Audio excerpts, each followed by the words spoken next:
के 4 बेटा 3 बाबे करे, एगो हमरे मर्दा एगो हमरे मर्दा, सखी बावे कम गारे, एगो हमरे मर्दा, उछलावे परिवार, एगो हमरे मर्दा, सखी बाटे सनदार हो हमरे मर्दा।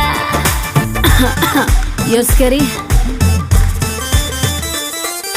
देवर जी के खाली हवे बड़ बड़ बोली, मुँह में से फेंक फेंक चलावे गोली, दिन भर खाली घूमे ले रोड पे अवारा, घरवाऊ अवते बने ले बेचारा।